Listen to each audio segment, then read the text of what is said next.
que são os nanomateriais? Porque assim, na teoria, todo material também é nano. Exatamente. E o que a gente chama de nanomaterial? Então, é que na teoria, por exemplo, vou dar um exemplo que é mais simples, que é um pedaço de ouro, tá? Se a gente tem um pedacinho de ouro ali, de alguns centímetros, e a gente sabe que ele é amarelo, brilhante, condutor de eletricidade, né? É um metal nobre. Mas se eu pegar esse ouro e for repartindo, até que ele fique de um tamanhozinho nanométrico, por exemplo, nessa dimensão, ele não é mais dourado. Então, a cor do material muda quando ele está em escala bem pequenininha. As propriedades mudam, ele pode ficar, ter um ponto de fusão diferente, ele pode ser condutor ou menos condutor Ou mais quando você muda de escala. Então, o que acontece, na verdade, é que as propriedades dos materiais, elas tendem a melhorar quando você, né, vai para baixa dimensão, até porque a interação dos átomos muda quando você está ali no 2D, né, comparado com o volume. Uhum. E a gente está pensando em miniaturização, compactação das coisas. Então, se eu quero meu computador cada vez menor, os meus componentes eles têm que ser também menor.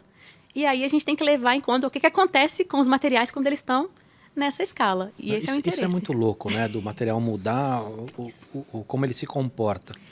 E uma das coisas que é bem palpável, se a gente pensar, por exemplo, por exemplo, a área de contato. Imagina uma pastilha efervescente, tá? Você vai colocar ela na água. Experimenta isso aqui, ó. Vou experimentar. Quando você coloca aquela pastilhona efervescente na água, o que acontece? Essa de azia, você tá falando? Essa de azia. Ela vai derreter, vai ter um tempinho ali, né? Vai soltar aqueles gases. Mas se você colocar ela esfarelada, vai ser muito mais rápido. Então, quer dizer que quando você tem uma superfície de contato maior, as coisas acontecem mais rapidamente.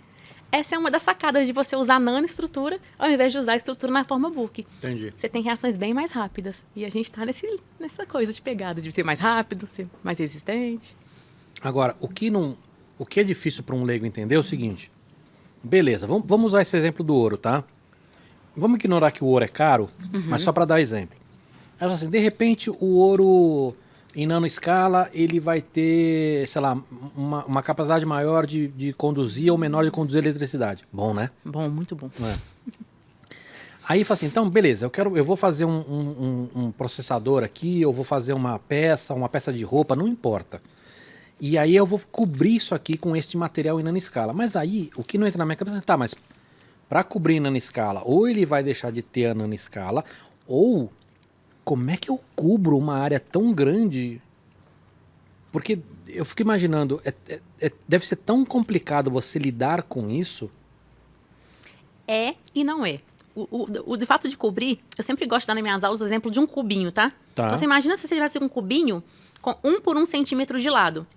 Aí se você pega esse cubo e divide ele em cubos menores, vamos pegar ali que você coloca 1 nanômetro, o ladinho do cubo, em vez de você ter aquele cubo, né, com aquela área superficial ali, que seria com aquele volume ali de 1 centímetro cúbico, você conseguiria cobrir metade de um campo de futebol com cubinhos de 1 nanômetro.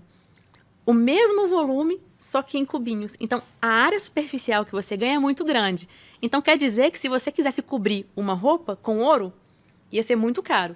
Mas com nanopartículas de ouro, você conseguia cobrir um volume muito... Mas a minha dúvida não é nem no ponto de vista de geração de escala de material.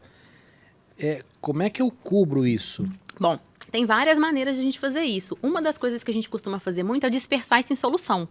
Porque aí você pega essas partículazinhas, você coloca numa solução, né? Você pinga essa solução. Essa é uma das formas. Tem outras, mas essa geralmente é uma das coisas que a gente usa bastante, que é dispersar. Você pega aquele material que você não consegue ver, você coloca numa solução concentrada que você consegue ver, né? E aí você pinga essa solução onde você quer e você vai usar essas técnicas de microscopia que eu falei para ter uma noção de tamanho, né? Aí tem as coisas que os químicos fazem. Ó, eu consigo fazer com nanopartículas que vão de 10 até 50 nanômetros. Ah, com essa técnica aqui eu consigo fazer nanopartículas que vão de 100 até 200. E o tamanho importa bastante nas propriedades. E uma coisa que é bem usada, por exemplo, com essas nanopartículas é em fármacos, né? A quantidade de economia, né, que você tem de material quando você vai para nanoescala, por exemplo. Porque aí você pode colocar o seu fármaco numa nanopartícula que é menor do que a célula, então ele consegue entrar diretamente na célula, é muito pouco material comparado com com a escala micro e macro, então... Entendi.